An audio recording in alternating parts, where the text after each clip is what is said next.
Tonya Staggs is the Executive Director for Historic Castalian Springs in Sumner County, Tennessee. She's been on the ground floor creating Historic Castalian Springs since the merger of the three state-run historic sites, Wynnewood, Cragfont, and Hawthorn Hill, Michael, in January 2020. Her vision is to create a successful, sustainable, engaging, and accessible public history experience for all, and she's actively achieving that goal. Tonya is a graduate of the University of Tennessee, go Vols, but the credits working in the field of historic house museums for nearly 2 decades is her actual degree. She was formerly the Director of Education at Historic Travelers Rest in Nashville, Tennessee. She received state and national awards for programs, social media, and exhibits. She's the regional chair of the Association of Living History Farms and Museums and a member of the Historic House Museum Committee of American Association for State and Local History. Ladies and gentlemen, Tonya Staggs. Thank you. How long did you want me to talk again? Whatever you want to talk. Okay. Whatever the Lord tells you to say. Okay. All right. So thank you for having me. As Danny mentioned, my name is Tonya Staggs, Executive Director of Historic Castalian Springs, and you got Castalian correct. So great job. Took me a while to get it. My speech teacher from first grade would be proud. So, well, at least that's how the locals say it. So I'll just kind of quickly, we're going to talk about Cragfont today, and we have a small room, but I'll go ahead and ask, has anybody here been to Cragfont before? And I'm embarrassed to say I have not. All right. But Janet and I are planning on going. I've been. She's already been. Well, She's already been. You can go again with me. And there we go. So, Cragfont, located in the community of Castalian Springs, which is where we get our name, Historic Castalian Springs. Sometimes people think we're a historical society like this, but we are not. We're the managing entity, managing nonprofit for 3 state-owned historic sites, Cragfont, Wynnewood, and Hawthorn Hill, which you see there on our logo, which are all located in Castalian Springs, hence the name Historic Castalian Springs. And we're looking at Cragfont right here on this one. And welcome to the font. So, whoops. There we go. So Cragfont was nicknamed the font. In fact, by its first inhabitants, they sometimes called the house the Crag or the Font. So it's had that nickname for a long time. And here you see our 3 historic houses, Cragfont up here, Wynnewood, and Hawthorn Hill. So I'll just kind of quickly explain how this works, because here in the state of Tennessee, our historic sites kind of all work very differently, and you guys as a historical society know that as well, that all historical societies also run a little bit differently. So we are state-owned historic sites owned by the Tennessee Historical Commission, and then we are managed by a nonprofit, Historic Castalian Springs. And so I work for the nonprofit, I don't work for the state, but I do have to work with the state because they own the properties. We get a grant from the state that makes up about 65 to 70% of our funding. It's kind of an arbitrary number, and it sort of stays the same no matter how much money we exactly need. But the good thing about the partnership with the state is that if anything bad happens, or anything kind of small but annoying, like your toilet stops working, we can use the state contractors to handle that work for us. So when you're a small nonprofit, small historical society like you guys, those little things like that can add up a lot. And especially those big things can add up a lot. Some of you may know that Wynnewood was hit by a tornado in 2008, an F5 tornado that nearly destroyed the site. If it had not been a state historic site, it's very likely that it would never have been rebuilt. But because it was, that's probably a lot of what saved it. So, all right. So I just want to kind of talk about the other 2 sites really quickly, but we're going to save them for when I come back, okay. right? So Hawthorn Hill It is our newest site. It sort of became a state historic site right around 2017. It has never been fully open to the public. Today we offer tours of Hawthorn once a month. You have to purchase your ticket in advance, and we only do those through our open season, usually about April through October. Hawthorn Hill was built around 1800 to 1805. It's a brick federal house, and the really cool thing about it, which you can kind of get from these pictures here, is that it has been preserved but not restored. So the state that you see it in is sort of like if you walked in an abandoned house and you saw it in a bit of a state of decay, but you didn't have to worry about it falling in on you. So it's a little bit how Hawthorn Hill is. So you're seeing all original finishes. The plaster, the woodwork. We have a couple of walls that have been restored to show you some of the paint colors, and especially the stenciling. In this middle picture here, you can actually see the stenciling up there at the top of the picture. That's located in the biggest room, the main room there at Hawthorn Hill. And that stenciling also appears at Cragfont, which tells us that the same stencil artist worked on both houses. And here at Hawthorn, we get to see it in its original state. Now, Hawthorn has had a lot of preservation work, mostly on the brick.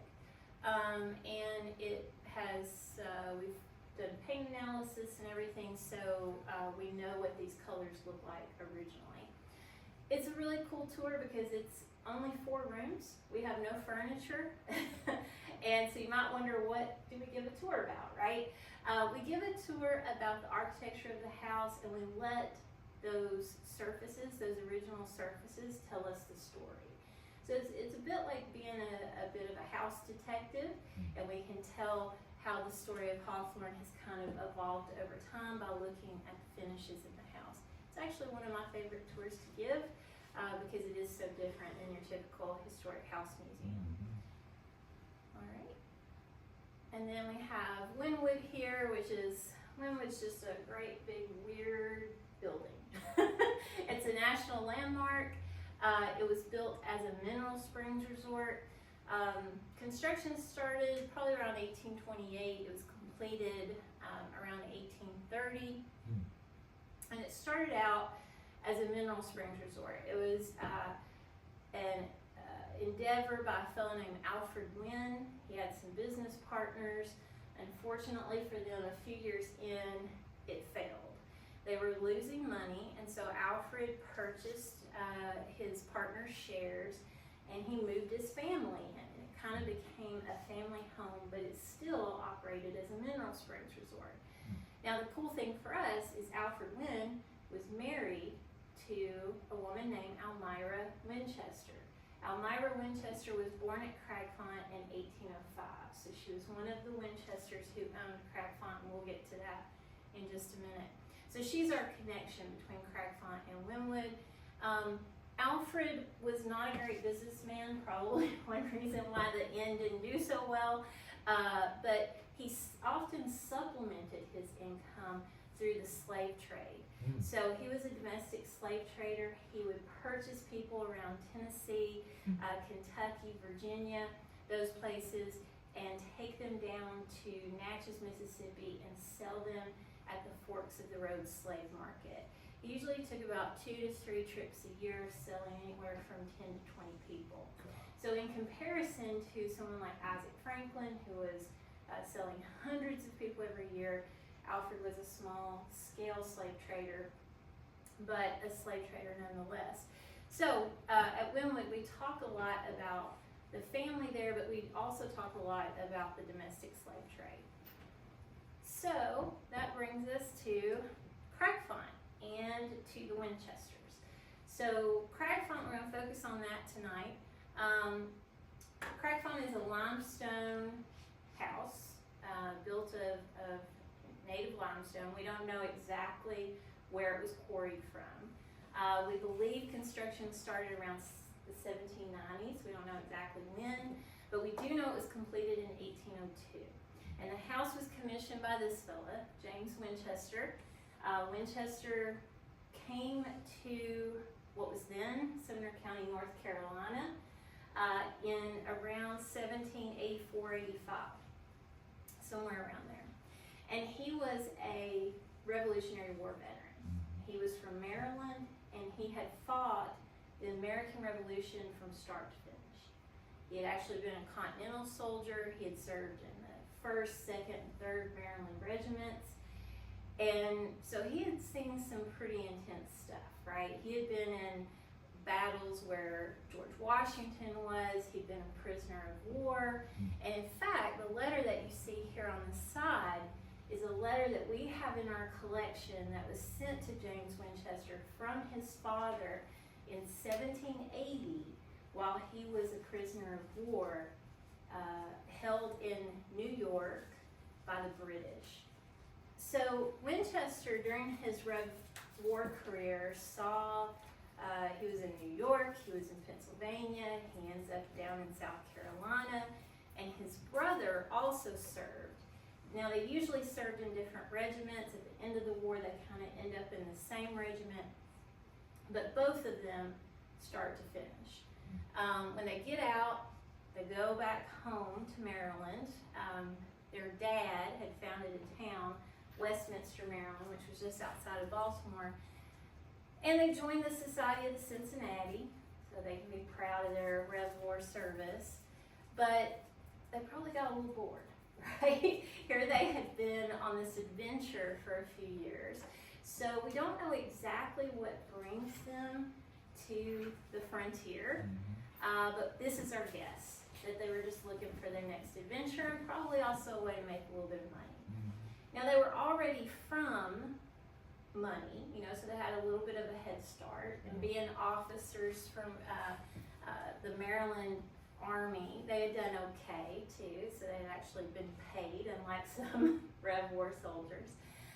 So they come down to Sumner County, what was then North Carolina, and they purchased about a 220-acre land grant. They purchased that from a North Carolina soldier, and together build a fort there.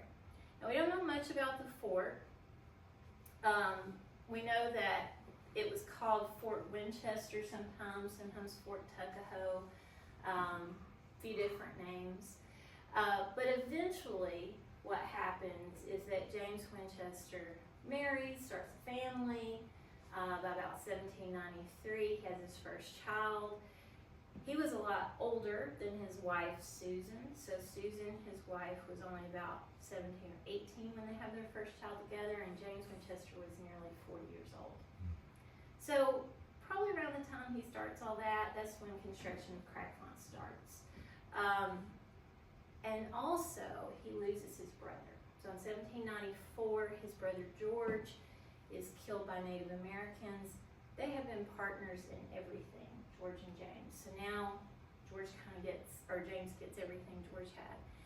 The two brothers also built a distillery, gristmill, and sawmill. So that all becomes James's too. And James builds his wealth through mercantilism, trade, land speculation, those kinds of things. He founds a town along with a fellow named William Cage that he names Cairo. Locals in Sumner County like to call it Cairo, like the syrup, right? But Winchester meant for it to be called Cairo after the Egyptian city. He builds Cairo on the banks of the Cumberland. Today it's just kind of a community.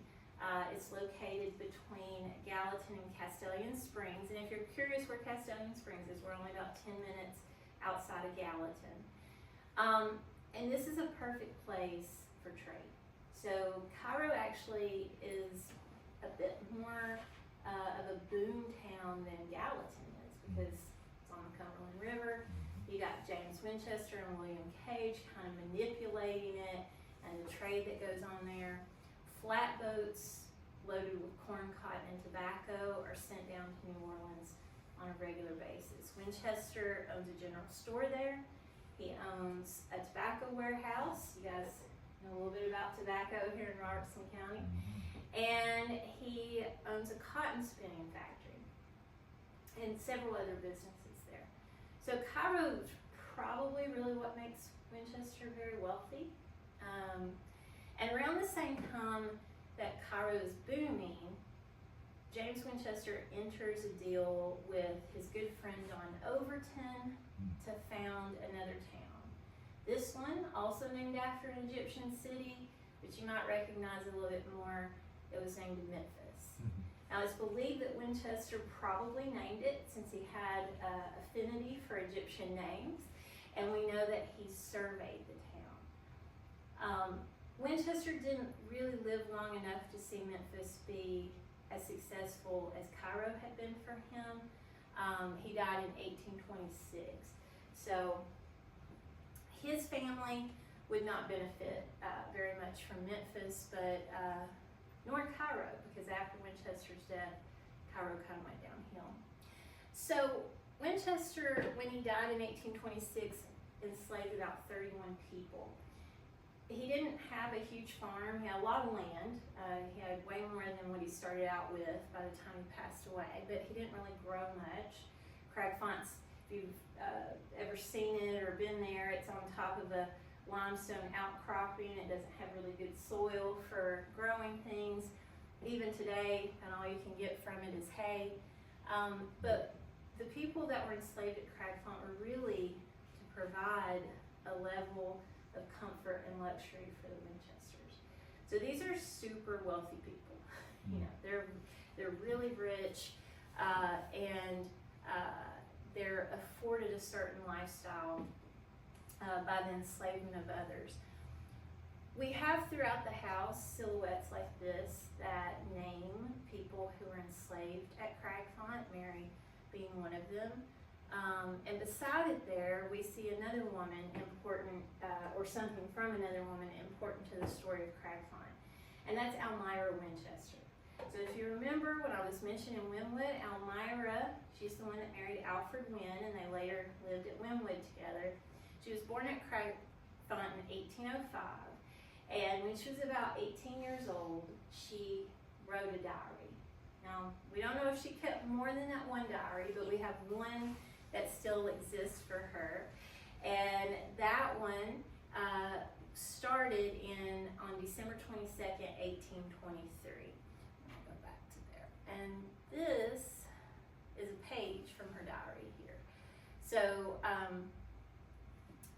her diary lasts for about a year. Elmira was really judgmental about people, so it makes for a pretty good read for us. So she was a young woman who was educated for Philadelphia, not for Sumner County, Tennessee. And it shows in her writing. She was pretty snarky. She thought she was better than pretty much everybody else. But that gives us a really good description of people who are coming and going from Cragfont. And from her we learn that Cragfont is full of people all the time. Winchester opens his house up to people who are just traveling along the Holston Road, which Cragfont sits right alongside, and sort of probably bragging a little bit about it. So, you know, people are stopping by all the time. Plus, he's a businessman, so he's got people stopping by for that. And oftentimes it's Elmira and her sisters who are entertaining these people. So we have some really cool news about Elmira's diary. We've been working. So she started her diary in 1823, actually December 22nd, 1823. So if you're doing any math, then you know that it wasn't that long ago. It was the 200th anniversary of her diary. And so we started in 2023, we started doing work to transcribe the diary and to investigate all the many people she mentions in the diary. And also, Elmira loved literature, and so she makes lots and lots and lots of literary references that are kind of lost to us today. So we've done a lot of research to try to pull these together, and the Tennessee Historical Society is going to be publishing an entire issue of the Tennessee Quarterly devoted to Elmira's diary. So we're hoping we're coming up on the end of that. Now, this comes from our probate record. So Winchester died in 1826, And when he passed away, there was a pretty intense